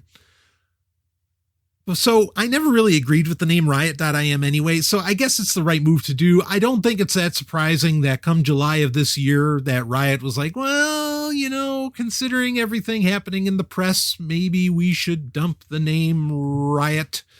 And okay, so they did. So they went with Element. That is the new name for it. Like I said, the website is at element.io. Now I want to talk about them moving to peer-to-peer. And this is, earlier we were talking about Threema, talk about concerns around Signal and a lot of other things. And look, Signal, one of my concerns years ago, now everybody's like, oh, I don't like the PIN system. I don't like this. I was raising red flags about Signal 2-3 years ago when the interview came out from Moxie Marlinspike, who I like, but who was basically saying, it's like, yeah, I want to get away from the federated model. And I thought that was a mistake. And no one's really, there was talk of, when Telegram was doing the Gram, when they were, working on their blockchain project, which has basically come to an end. Of course, we talked about that earlier this year. No one's really gone for the peer-to-peer chat app when the technology is there. There's Briar, which can be peer-to-peer, right, on Android, and that's an exciting prospect, but it's also not cross-platform. Now, peer-to-peer and being cross-platform at the same time, that's going to be a game changer. And I think, like I said earlier, when we were talking about Threema, people are looking for better options to Zoom, better as far as encryption, better as far as the code base, better is, for a lot of reasons. If you can have solid encryption and go peer-to-peer, you're going to one-up Threema for one on that. For two, I think that you're going to get a lot of companies, really excited about this, especially when it comes to internal teams or, granted, a lot of teams are remote now, even there. I just think this offers a lot of promise. Okay, let's read a little bit about what they had to say. Here we go. Oh, that's their rebrand. We don't want to talk about that. TLDR. They got so introducing peer-to-peer matrix. TLDR. So here's the too long didn't read. We shipped a major update. That was version 0.1.1. Hi, folks. As many know by now, a few of us have been working away since mid-December on experimenting with running Matrix in a peer-to-peer architecture, one where every user has absolute total autonomy and ownership of their conversations because the only place their conversations exist is on the devices they own. Perfect language. Exactly. Yes. And, all of the dangers there too come along with that, right? You own the conversation. It's on your device. You're responsible for it. Don't think you're going to get a backup by signing into some server somewhere. But then that also means that someone else, some third party, authoritarian or otherwise, isn't going to have access to a backup either. This is advantageous, in my opinion, certainly in a more, activist or privacy-centric role. Reading on. In some ways, this is the logical end goal of Matrix. Our aim has always been to empower users to have full control over their communication rather than being beholden to any given service provider. And in a peer-to-peer world, we completely return power over secure communication to the people. Beautiful. Here's subheader. Why peer-to-peer? Peer-to-peer Matrix is about more than just letting users store their own conversations. It can also avoid dependencies on the internet itself by working over local networks, mesh networks, or situations where the internet has been cut off. Even more interestingly, without home servers, there is nowhere for metadata to accumulate about who is talking to who and when, which is a legitimate complaint about today's Matrix network, given the home servers of all users in a given conversation necessarily have to store that conversation's metadata, or if you use Matrix servers themselves. Peer-to-peer also lets us radically simplify sign up for new users if they don't have to pick a server to get going. And we avoid the unintentional centralization of users piling onto public servers like Matrix's own, where there was an issue that was run into in the past year. Just Stellian commenting on that. So bingo. And I love the fact, credit where credit's due, for them to admit, like, we know that this is a criticism. I don't know that I've ever really heard, for example, Signal come out and say, yeah, the phone number thing is a real problem. Like, they just don't want to admit to it, and again, I get with Signal, I've said this over and over again, and I've defended it in the app's use, that phone numbers is an easy way to verify, for two-party verification. It's dead simple. Okay. And I get why they want to use that. Right. But, to get beyond that, and you sure as fuck don't need a phone number, much like we talked about with Threema earlier, to end up using, to use Element. Now, again, I know I still want to call it Riot, but Element, which that's a nice move as well. So it gets them out of that mess. I want to read a little bit more, but they get it. They're getting the attitude that, hey, we don't want centralized servers. You need to be able to communicate even when the internet has been cut off. Dynamite. Great answer. Reading on, peer-to-peer also forces us to solve many of the hardest remaining problems in Matrix. Multi-homed accounts, given multi-device peer-to-peer requires your account to exist in multiple places. This in turn unlocks high availability and geo-redundancy for accounts on today's Matrix network. Imagine having a primary and backup home server that magically did the right thing, as well as account portability and thus also vhosting and load balancing accounts between servers, and even improved GDPR compliance. For if your user IDs are ephemeral, they are no longer personally identifying information baked into your Matrix rooms. We'll also need better safety mechanisms to avoid folks exploiting the anonymous nature of the network for abuse, accelerating the work we're already doing for today's Matrix network. The way we've been approaching peer-to-peer is the ham-fisted but genius approach of taking home servers and running them on the client alongside or within your Matrix client, meaning that there are literally no changes required for any Matrix client to talk peer-to-peer. And so peer-to-peer Matrix can instantly benefit from all the work which has gone into Riot and other apps. As a result, peer-to-peer is also a huge motivator towards developing much smaller home servers which can run efficiently client-side, which is, of course, great news for Matrix as a whole. So I want to skip ahead a bit here. Peer-to-peer in practice. And here's what we're reading. So peer-to-peer has been acting as fuel for a lot of our longer-term Matrix work over the last few months. There have been 3 main experiments so far. And they do a full breakdown of a lot of these, and they are really, they're on this. In fact, they're on this to the point. There was an update in July, and they announced this when they switched to Element. And when they switched to Element, they did release on a testnet for iOS, which I was kind of surprised that, in fact, it made me wonder. The fact that they put it out for iOS, and I tried to dig into this a little bit, the fact that they released the peer-to-peer functionality of Element on iOS first made me wonder if they're using the multi-peer connectivity framework that Apple devices, that iOS has basically built into it, and the devices have built into it, which, I've applauded Apple for implementing that. And basically, I've always felt that at some point they want to use that to make their own internet. I don't know that that's going to happen. Maybe they got to get their satellites up first. Of course, we've kind of talked about that this year as well. But it was interesting that they were doing it there, but it's happening. And we can only hope that this ends up really working. This is going to take a lot of work. There's a reason I think that a lot of other popular messaging apps or communication platforms have not gone fully peer-to-peer, and that's because it's fucking hard. Like, it's a real challenge, and especially when you're baking in encryption.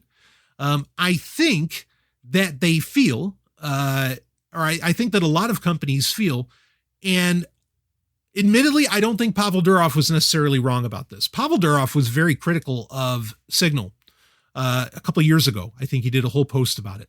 And if I'm misspeaking, I apologize. But basically saying that Signal will never be as popular as Telegram or any other chat app because it doesn't automatically back up your entire chats.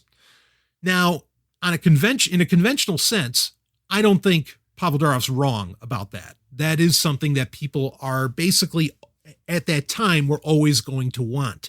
And I think a lot of Signal's moves as late are pointing in that direction. Granted, you've already had the ability on Android to do backups for quite some time, but it is, frankly, a pain in the ass. And certainly for, even above average people to get to work. I've even had challenges in like making the backups for Signal to really work. And they have directions pages and everything, and you can follow them exactly. And sometimes the codes just don't. Anyway, it can be a pain. You can always get it to work, but it can really be a pain. There's no doubt about that. But I think, that said, I think now, Telegram with like the ton and everything, they were looking at going in the direction of being peer-to-peer with an entire alternative internet, frankly. which is ironic, right? I mean, I guess they would have eventually tried to figure out how you could securely, store a backup of chats and all this other stuff. But regardless, I think now with everything that's been going on in 2020, and I know I don't have to, break that down. With everything that's been going on, I think a lot of people are starting to see the appeal to having a, on-device communication, totally peer-to-peer, only on the local device, client-side encrypted conversation or communication platform. People are really starting to get it, why that's necessary. Okay. And so I think that really Matrix/Element is ahead of the curve in wanting to, and being able to deliver that, wanting to deliver that. I think this is something that even companies, frankly, are going to want to, take advantage of. Again, there is the aspect of people wanting that Zoom alternative, but I think they want alternatives to basically everything. And I can only hope that this is a trend that really continues, where people really do want software done in a way that respects their privacy and ultimately gives them, the maximum amount of control over their data. I have the link in the show notes for this. And I mean, I love it because so many things, so many terms, phrases, and this is all old school stuff that I, for lack of a better way of putting it, grew up with. Literally they talk about, okay, we need to resolve store and forward, how to make that practical, with relaying messages and, on nodes. And I've been saying, I loved it when it got towards the conclusion and they're talking about, okay, here are the challenges we're running into, but we're working on them. And as soon as they, basically said we've yet to find a real solution for store and forward nodes, I was like, yeah, I can't say how many times in the past on this show that I talked about store and forward. Of course, because, I'm a big fan of Usenet, but anyway, this is a lot of the right moves. And I think it's a team that is up to the challenge. Not only is it a team up to the challenge, okay, I like the fact that, they're not doing, even though these things seem to have kind of come and gone, they're not doing, an ICO or anything like that to fund this. They're not pulling any horse shit like that, which I couldn't be happier about. This is just where their project is going. And, Matrix gets funding and everything and great.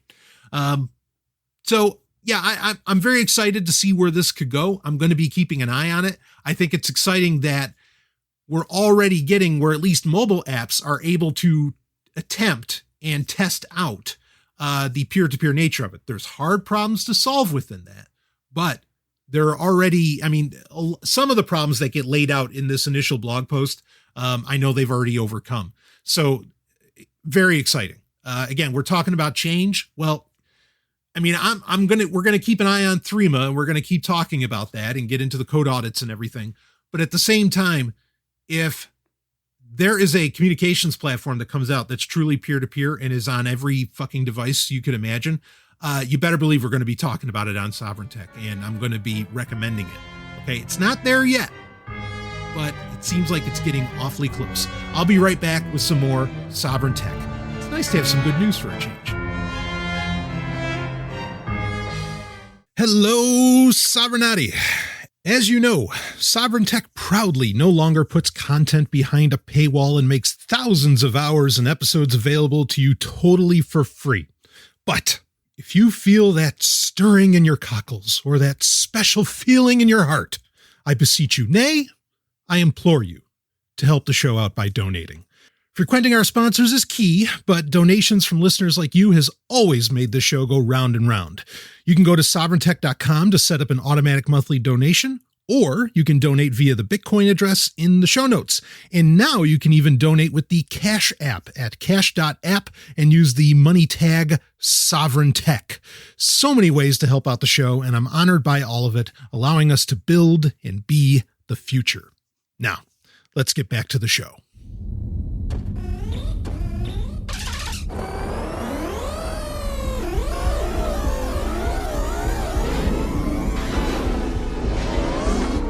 Now entering the gaming grid. The latest gaming news, reviews, and retro culture, as only the man of tomorrow can deliver.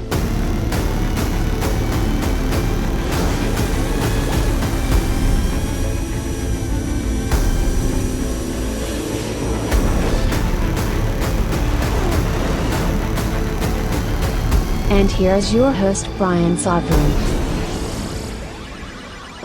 Woo! Let us talk some video games, baby. I wish I could say we're going to keep the good news going, but not really. I guess let's start it off. There's so much news that could be gotten into for the gaming grid this week. But let's start this off with some interesting news anyway, and you could call it good. Certainly odd, but whatever. It's not a bad thing. Of course, we know that earlier this year in 2020, the source code for Super Mario 64, one of the greatest games of all time, one of the best-selling and most popular games of all time, originally, of course, for the Nintendo 64, hence the name, ended up leaking. The source code ended up leaking. Now, I have played Super Mario 3D All-Stars, by the way. I know last week we did a Mario 35th Anniversary special episode where we talked about all of that, got into some of the news around it. I can say that collection, while sparse in what it offers, is brilliant still in execution. And getting to play Super Mario Sunshine is, a ray of sunshine, quite frankly, in a world that doesn't seem to have too many. A lot of fun.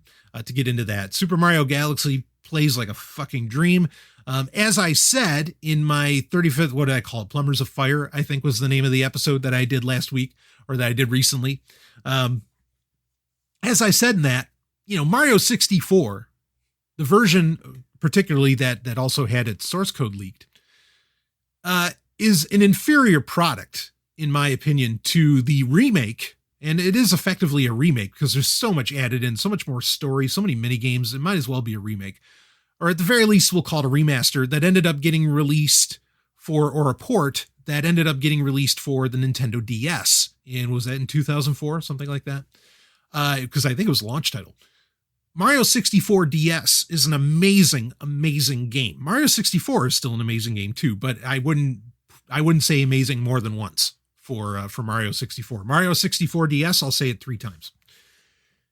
So, the game that's getting ported around, it's not super exciting to me, but what is interesting is how many systems it's getting ported around to. And it's not just, again, it's, when it got put onto the Switch, we know now that it was done through an N64 emulator, which of course has its own excitement because that means more N64 games can end up, on the Switch, right?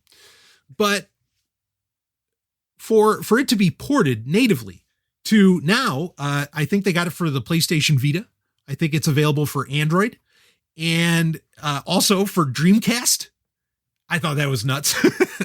I'd love to see it for the Saturn because I have a Saturn modified with mode that I would, I'd love to play Mario 64 on that. That I would do on a Saturn, absolutely. Dreamcast is still pretty cool, but Saturn, that's where it's at. But also on the PlayStation 2. Of course, it got done for PC earlier, but the PlayStation 2 version, now this, that was something I had to try. It's like, all right, yeah, we got to play Mario on PlayStation. That's got to, on a Sony platform, we've got to do it. And it works like a charm. It's the original 96 version, so the graphics are a little ugly today. But I was very impressed by this, and I thought it was pretty slick. Link is in the show notes if you want to try and find more of that. There is, you can find I think all of the versions you can find on GitHub. But certainly you can find the PS2 one there. I can tell you that much. And I tried it, and oh yes, it very much works. Just interesting. It might as well be available everywhere. Yeah, I mean, a classic like that, but to play it on PlayStation, that's a little something special. And I know, hey, I run emulators on FreeMcBoot. I can play a lot of Nintendo games on there. So it's not like, this is the first time I've ever played something Nintendo on Sony hardware, but it's, anyway, just fascinating. So let's move on to the not so good news. I guess we'll stick with Nintendo for right now, and then we're going to get into news that may have somewhat dire repercussions, shall we say, for Nintendo. But starting it off, this was a bit disheartening for me. Speaking of changes, the 3DS, the Nintendo new 3DS XL, particularly, and the 2DS XL, which was the new 2DS XL was the last console, handheld, of course, console of the 3DS family that was being produced. Nintendo has made it official. They have stopped production of the 3DS family entirely. This was very disappointing for me to read, partly because Nintendo, even just a year or so ago, seemed so staunch about that they didn't want to end the 3DS. They said, no, there's still plenty of life left in this console. We'll keep going until it doesn't seem to make sense. Well, I guess now at this point, it doesn't seem to make sense. But it's a real shame, in my opinion, because the 3DS has over 1,000 games on it. And a lot of them are great. I don't want to say half. I doubt any system has where half of their games are actually good. But a lot of them are great. I mean, awesome games. And talk about ports. Some of the ports to the 3DS, and believe me, I read it when this stuff was coming out, like when Kirby's Extra Epic Yarn and others came out. Everybody's like, well, why aren't you porting this to the Switch? I mean, there's very simple reasons why. One of them being is screen resolution. You don't have to remaster the entire fucking game, for it to look good on the 3DS when it was originally for the GameCube or the Wii. And you got to understand that you have to do that unless you're going to pull some kind of like, progressive scan tricks, or not even, I should say upscaling, not progressive scan, but unless you're going to pull some kind of upscaling tricks, but that's not really perfect. And just look at how many, even Nintendo diehards who are complaining about how little was really done for Super Mario 3D All-Stars to the 3 games that are included in it. What do you think they would have done if they found out, all they did was upscale Luigi's Mansion? Like, wow, those lazy fucks. No, it's fucking expensive to do. And I'm actually very annoyed. I get that people have complaints about the sparseness of the release of 3D All-Stars, but at the same time, those games are remastered and they are made to look really, really solid in 720p and 1080p, which they were never designed for. So, at least not 1080p. That took a lot of effort.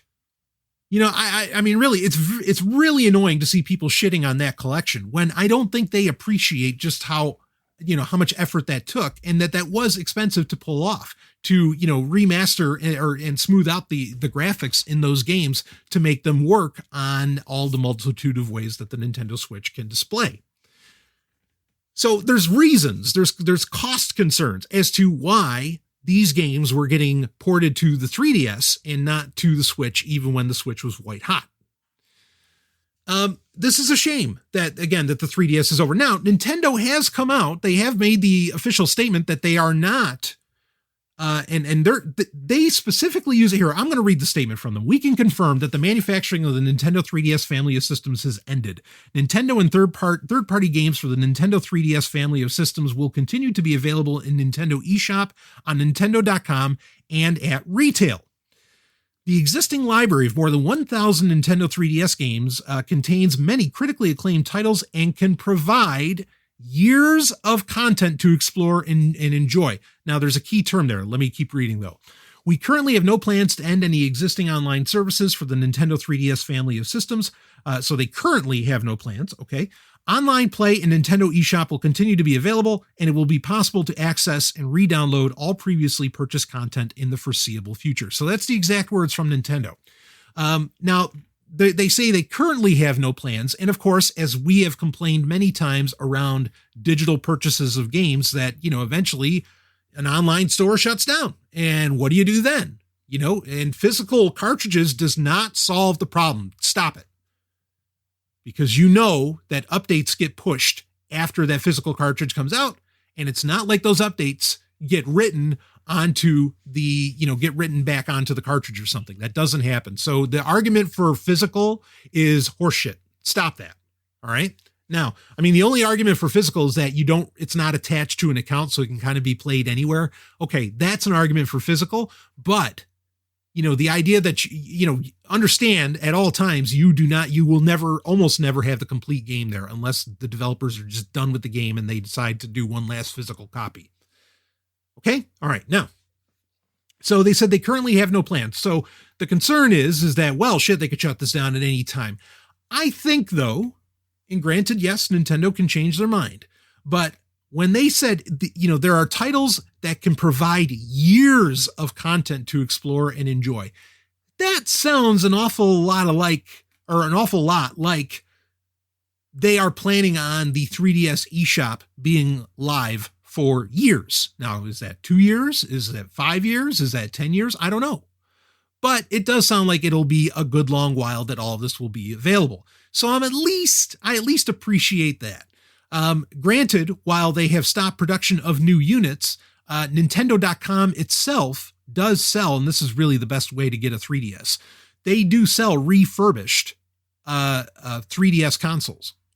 That's the way to get them. I mean, and they're also a lot cheaper than they would be, say, on Amazon or anywhere else. See what I mean? You can get stuff cheaper elsewhere. So other than Amazon. So that's really the route to go. If you want a 3DS, in my opinion, now is the time. Go out and buy it. Okay. Like right now, because who knows how long they'll have those refurbished ones. And sure, games will be available for years. But I think you're in much better shape to get those reconditioned batteries and everything directly from Nintendo than to deal with people on eBay and scammers on Amazon and so on. So anyway, it's sad news, but also I think the 3DS is still going to be out there for a good long while. And, depending upon how you feel about the rumors that there could be a 2-screen version of the Switch, and I mean, these aren't just rumors, I think it had to do with patent filings and other things. There is the chance that 3DS games might end up being playable on the Switch. And then at that point, there's no reason for, as long as the Switch is going. And we also have news from Nintendo that they plan on the Switch going much longer than the average life cycle of a console. I think that's a fine and dandy thing. We might get into that a little bit more here in a second. But there's if you're going to run 3DS games on Switch, then there's really no reason at all to shut down the 3DS eShop. None. Because it's just the same fucking games. So, and I challenge people, and I've seen on major, gaming websites where people have picked up a 3DS again and how addictive they feel to it. After they've stepped away from it from a couple of years, they go back to it and they're like, wow, I love this thing so goddamn much. Now, I never lost that fervor for that console. I've even argued after a fashion, it could be considered the greatest console of all time. It's certainly the best of its generation. Because, put it up, in my opinion, put the 3DS up against the, the Wii U, put it up against the PlayStation 3, put it up against all those in that console generation, and I think it beats every one. Just on game offerings, let alone what it can do, as hardware. So anyway, sad. It's sad. And I know some Sovereign Tech listeners in the Telegram group are like, yep, pour one out for it. Yeah, man. Oh, but again, ultimately it's not really dead as long as we have the eShop. And you will probably always be able to buy new 3DS, as well. Who knows what the future is going to end up holding as far as dual screen options from Nintendo. So, moving on from that, in other news, we're going to talk a little bit about Microsoft right now. In other news, the Xbox Game Pass, which I have applauded, and have said, man, this is just a no-brainer deal. Why would you not buy the Xbox Game Pass, especially since for the first month you get it for $1 and then it's $5 a month after that. And the amount of games that you get, just for the Age of Empires games, Streets of Rage 4 is on there. There's just a slew of amazing games that you get to play, for the yearly cost of one AAA title. It was a no-brainer. Hate Microsoft all you want, but that just made a ton of sense. Well, what's happening now is that ending, actually it's already ended. It was September 17th. They are no longer offering, I don't think they're offering the $1 deal anymore, but they will no longer, and even if you got in the introductory during the introductory period where you could pay only $5 a month, starting next month, I guess in October then, you will start paying $10 a month. Now, is $10 a month still worth it? That's $120 a year. That's the price of 2 AAA games instead of 1. Is it still worth it? Ultimately, sure, it is. Ultimately, it's still, frankly, a very good deal, and it might even be a sweeter deal based on the next bit of news I'm about to get into. However, it is no longer the no-brainer. It is no longer the, like, well, why the fuck wouldn't you? You know? Like, why wouldn't you, for the cost of a cup of Starbucks coffee, actually less, why wouldn't you get the Xbox Game Pass and just have it on hand? Because you never know when you're going to play with a buddy. Well, at $120 a year, that's where, because there's a part of me that feels like for the average person, there's really only a couple of games, say a year, that you would want to jump on within that. And you could probably, for even cheaper than $120, especially if you get them on a sale, you could probably get all of the good games that come out within a year on Xbox Game Pass for PC. You could probably get them and own them forever and not have to worry about paying a subscription fee or your subscription getting canceled for whatever reason. So at this stage, yeah, it could still be a good value, and it does depend on what type of a gamer you are. But if you're the kind that, you know, only plays a couple of games, or a couple new games a year, which frankly only makes sense because some of these games are so fucking long, like you couldn't possibly, I mean, again, it's a problem today. Even if you stuck to one console, or even if you were just a PC gamer, you could not possibly play all of the games worthwhile playing, and that would even be of interest. Even if you have very narrow interest, you could not possibly play every great fucking game in a year. So it's to the, you know, at $10 a month, now it's in the range where, okay, it's still a good deal, but if you're the, you know, the right kind of gamer, again, it's not a no-brainer anymore. So I don't heartily recommend the Xbox Game Pass any longer. If you're on board with it and you end up using a lot of it and whatever, then I mean, that makes sense. If you somehow have the time, and I'm not knocking you for this, but I'm just saying, if you somehow have the time to play like 4 or 5 AAA games a month, then yeah, I think that's still a worthwhile deal. But if you're the kind that, yeah, I just wanted, you know, regular access to Age of Empires and, you know, maybe, you know, this one new release here and there, I don't think it's as worthwhile. Now it's to the point where, no, buy those games on a Steam sale and own them forever, you know, and don't bother with the Xbox Game Pass because that could end up getting canceled. But admittedly, this might end up getting sweeter with the other bit of news that ended up dropping just this morning. And that is, in fact, I'm reading from Nintendo Life here. Microsoft has just bought Bethesda, giving it Doom, Fallout, Elder Scrolls, and Wolfenstein. So to the tune of $7.5 billion, Microsoft has bought Bethesda, and which is one of the major game developers in the world right now, with some of, as you clearly just heard, some of the biggest titles out there. I mean, you know, Dishonored, I mean, that wasn't on the list, but, you know, I mean, just go down it. Dishonored, again, Elder Scrolls, massive, right? Fallout, Doom, and that includes, now this is where things get interesting for Nintendo and probably why I was on Nintendo Life. We did get news from a developer for Doom Eternal, which already came out for all the other platforms, but was supposed to come out for Switch at the same time. It ended up getting delayed. We were told it'd come out probably somewhere around December. Just last week, there was news from a developer that Doom Eternal is very close to being done for Switch. Hopefully, we still get Doom Eternal on Switch. I want it because I want handheld portable Doom Eternal. But after that, now there aren't, admittedly, I don't play a whole ton of Bethesda games. I like Doom, even the latest Doom games. I like the latest Wolfenstein games. I like those fine. I do want to play Doom Eternal because I know how fucking badass it is. All right.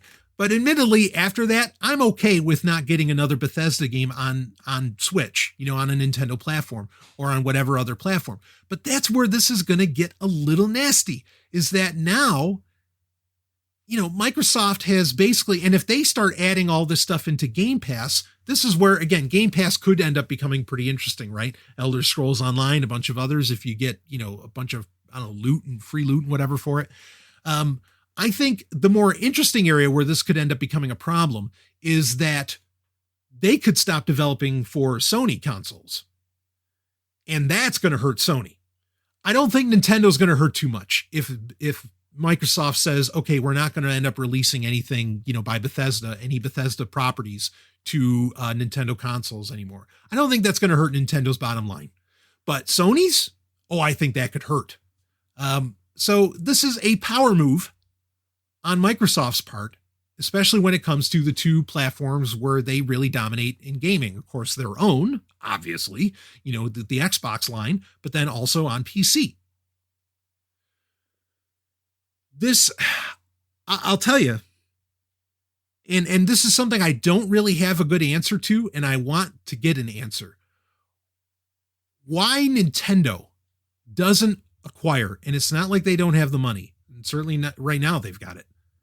Why Nintendo doesn't scoop up and buy dev houses is beyond me. I don't understand why they don't engage in that. This could be, depending upon how Microsoft wants to play it. And admittedly, Microsoft seems to somewhat play nice with other platforms here and there. You think Minecraft, you think some other games.